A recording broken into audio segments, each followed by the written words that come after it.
Episode 6 is Rest and Rick's Laxation, which is the worst title to say out loud. And this episode has only one plotline. It follows Rick and Morty, who go to an alien spa to relax and detox, but it turns out that, like detox diet in real life, alien one is bullshit too, and their toxins are just parts of themselves that here they get to cut out instead of dealing with them. Like therapy would have been good. And the toxic parts of themselves become separate characters. So they kind of split into the versions of themselves that they like and the parts that are toxic. The thing that I like about this episode is also the Terrafold song, and in general it was pretty solid. Now, to discuss what we learn about the characters, I need to spoil what the toxic and not toxic characters are like, which essentially spoils the episode. So skip here for the discussion of episode 7. What does Rick like about himself? Very little, to be honest. His intellect, obviously, but funnily enough, there seems to be like a neutral core to Rick and to Morty, which is similar in both. More so in Rick, because both Ricks are very intelligent. So I'd say either he hates and loves his intellect, that's why he split, both the versions have it, or he thinks that his intellect is just inherently him and doesn't mind it.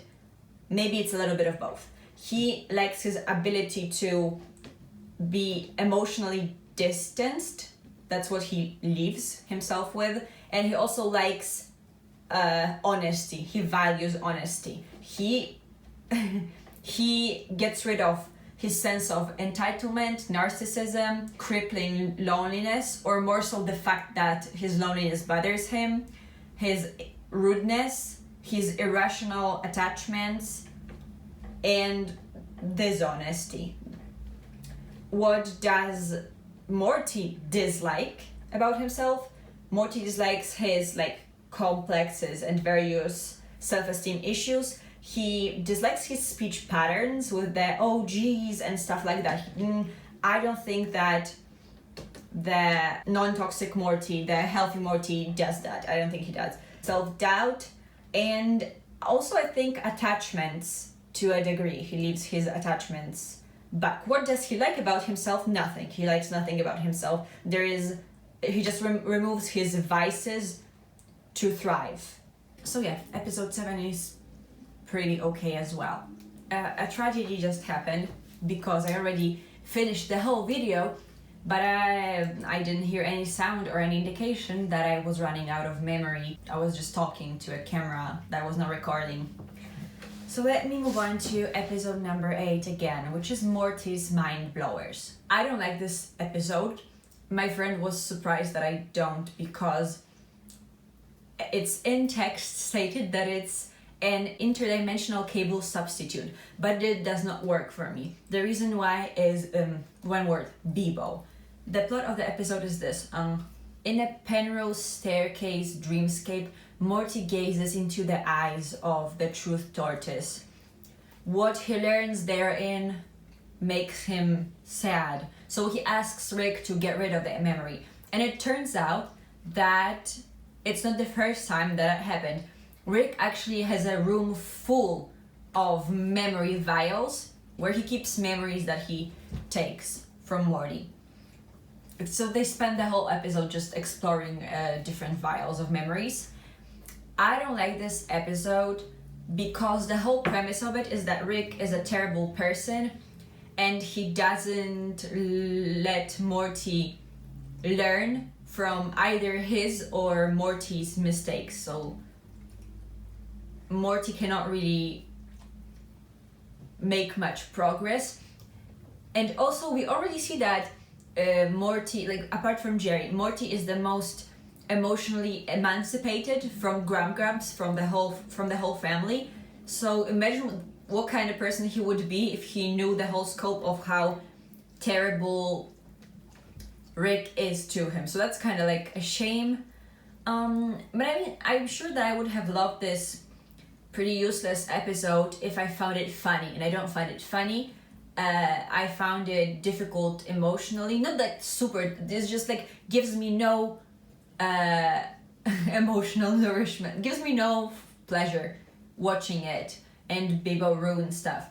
The things that I like about this episode is, of course, the Neil Gaiman dream reference, and I'm okay with 5 mind blowers. They are not as good as Interdimensional Cable, which are The Collector. I like taking for granted because, you know, heck Rick. Oh, I like the even level sequence. The squirrel thing was okay, as well as the pun in House Hunters. That was also pretty cool. So yeah, that episode, not amazing. Episode 9 is the ABCs of Beth. It's one of my favorites. Oh shit. 5-second rule. It's one of my favorite episodes of all time. I like it because, I like it and I like Beth. I like her because of the episode, not the other way around. So, you know what I mean. But I also do like the storylines. The plotline is mainly focused on Beth, who learns in TV that her childhood friend's father is sentenced to death as a punishment for having eaten said friend. So Beth reminisces how she was traumatized by that terrible crime and how she used to think that Tommy, her friend, was instead trapped in Fruppyland, her imaginary world. And then Rick pops off and says, no, Fruppyland, I actually made Fruppyland for you by way of science. It was a real place. So they go to Fruppyland together to look for Tommy, save his father, hopefully. And there they talk about Beth's childhood. I like what I learned about it. I like her childhood toys. They were pretty interesting. And also they talk about what it was like for her having Rick as a father. He himself admits he was a terrible father and doesn't really care. In the episode, Beth at last realizes that not only is Rick not that great, but also she's pretty much like him, so smart and kind of a terrible person. This realization makes her reconsider her place in the family because, on the one hand, it opens up the possibility of being like intergalactic genius Rick, and on the other hand, does she pull a Rick and leave her family? Rick offers her the choice by saying that if she chooses to go on adventures, he will replace her with an identical clone so that the family won't really suffer. She decides to stay. I am not mentioning several crucial aspects to this decision because that would be a spoiler, but she stays. But the other plotline follows Jerry, who's spending time with his children, as well as his ill-advised rebound fling Kiara, who's an outer space Crutabulan warrior priestess from Crutabulan, Chimentolo. And he ruins things for everybody. He's the terrible person. He ruins the things by being racist, sexist, and selfish. It's stated in text that he's racist, sexist, and selfish. To be honest, I never paid a lot of attention to his storyline in the episode because it plays third fiddle to the changes that Beth is going through. But now that I am like really aware of the fact that he's racist, sexist, and selfish, I cannot really ignore it. So while I stand by my assessment of Jerry as a well-written and well-fleshed-out character, I can no longer say that I like him. When I'm going to be watching season 4, I'm going to be watching with that in mind. I know there is no redemption, but I don't think he behaves in any of those 3 ways: racist, sexist, selfish ways. Maybe selfish a little bit, but that I can excuse in a character that I like. Sexist and selfish, not really. So we'll see how I feel about him later. So I stand by this being a good episode. And episode 10 is the Rupturian Morty date. The title is a reference to either the book or the film The Manchurian Candidate, but the plot of neither, I haven't either seen the movie or read the book, but from what I've read from the summaries, it doesn't really correspond at all to the plot of the episode. Why am I fixating on this? Because if you hear Rick Churgan and Morty date, and you're aware of the reference, you're thinking about the title, like something candidate. And as I mentioned when I was talking about Ricklantis mix-up, episode 7, there is an election between Ricks and Morty. And who is a Morty in an election between Rick and Morty, if not a Rick Churgan Morty date? I understand that Ricklantis mix-up is named Ricklantis mix-up because they wanted to subvert the viewer's expectation and actually follow the other Ricks and go to the Citadel. That makes sense, but naming it's a thing that Rick and Morty does, that they make random references sometimes, especially in the previous two seasons. I feel that not all episode titles were really important to the plot of the episode.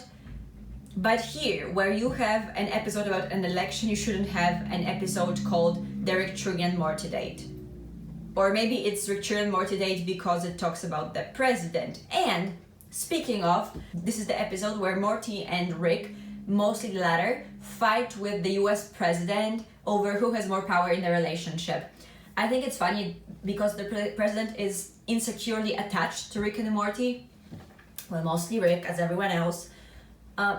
And the president, by the way, the president is never named. He's black, but I think that's the only thing that he has in common with Obama. I don't think he was made as a commentary on Obama's presidency. Mostly, I think it would have been weird to have a white president in a show when there was a black president in the office. Like, why would you do that? I don't think it's relevant. It's one of those things that is not as deep, but I thought I'd mention it. Anyhow, in the meantime, Morty leaves and goes back home where other things are happening. So I like this episode. That analyzing it didn't ruin it for me. Now I'm going to be talking about the other plotline, so that will be a spoiler. Skip to here if you don't want to hear about it. Because the second plotline follows Beth having a crisis on whether she is or isn't a clone. So like in episode 9, she doesn't know whether she's the clone that was left over, or if she is herself. So she seeks out Jerry's help. Jerry, of course, says she's the same girl that he fell in love with. And even though the memories he brings up don't awaken the same positive reaction in her that they do in him, she still decides that she appreciates his commitment. So yeah, Barry died. Beth decides that she's moved by Jerry's commitment, and despite not considering the memories he brings up in the same light, she decides that she's going to reconcile with him. And that decision to stay with the family, to not pull a Rick, gives her the empowerment and the confidence to stop depending and needing Rick's approval and Rick's attention. It kind of liberates her and changes her character completely. But on the other hand, Rick, from being the alpha of the family and the deciding force behind which is the alpha of the family, becomes the omega, the lowest status character in his whole family, but for some reason decides to stick around. He says in the episode that what's happening to him now is not original, that it's happening all the time in all different timelines. And I always thought that he's just saying that all Ricks have the same experience, but that's my conspiracy theory, he's only been with this particular family for, I don't know, a year and a half, 2 years at this point. So I think we can assume or consider the option that we already know that this particular family is only his Morty is supposedly his original Morty. The other ones are some other Rickses. So we can consider the option that he's been doing this for years. He's only been with this family for a year or two because he's previously been usurped from his hostile takeover dictatorship position by Jerry multiple times already, and I think that's an interesting hypothesis. Well, one of the most interesting hypotheses. If I'm going to do an episode on different hypotheses, I would definitely mention that one. And also, I'm interested in making an episode on the whole Rick is autistic angle, which was a thing in this episode. It's kind of implied that Rick might be autistic. I don't think he is, but it could be interesting to explore and think about it. Now, let me get into the ranking. In the last place, number 10, is episode 7, the Ricklantis mix-up, which is the Citadel episode. I hope that I've been harsh enough that it doesn't really come out as a surprise. I just don't think that this episode is deep, so the commentary in it about anything didn't really move me. And I'm not really interested in the characters within it, so yeah, last place, whatever, I don't care. In the 9th place is episode 8, Morty's Mind Blower, Justice for Bebo. In place number 8 is episode 5, The Whirly Dirly Conspiracy. And that's just because I'm not really just emotionally invested in this episode. I think it's pretty okay, it's decent, it's not bad, that's it. Place number 7 is episode 1, The Rick Shack Redemption, which I like. That's one of the episodes that I truly like. That's the first episode. But I do prefer the storyline where Rick escapes his own mind to the grandkids storyline. So that's why it's so low in the ranking. Place number 6 is the finale, episode 10, Rick turned young Morty date, because it was okay. It's just middle of the ranking. Place number 5 is episode 6, Rest and Rick's Relaxation. It's slightly higher because I really like the Wolf of Wall Street Morty angle. That's pretty interesting. In place number 4, episode 4, Vindicators 3, Return of the World Ender, because I really like the references in it. It was not particularly deep and it didn't have to be. It was just a cool Rick and Morty episode. And I think at this point I'm ready. Well, I'm ready. I was always ready, but I have to consider that Rick and Morty as a show doesn't really know whether it wants to be a deep show or just a surface level funny show. Never mind. Place number 3, episode 2, Rick Mansing the Stone. So that's the Mad Max medieval fantasy, Beth is an alcoholic, everybody's coping with the divorce episode. It slaps. So, with the psychology angle and the references and the sense of humor. Place number 2 is episode 3, Pickle Rick.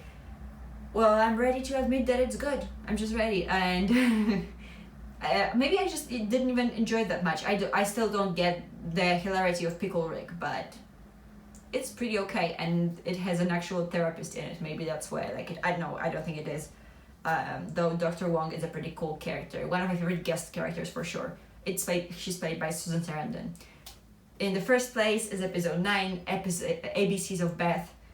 It's still one of my favorites. I love the whole journey that Beth goes on in this episode.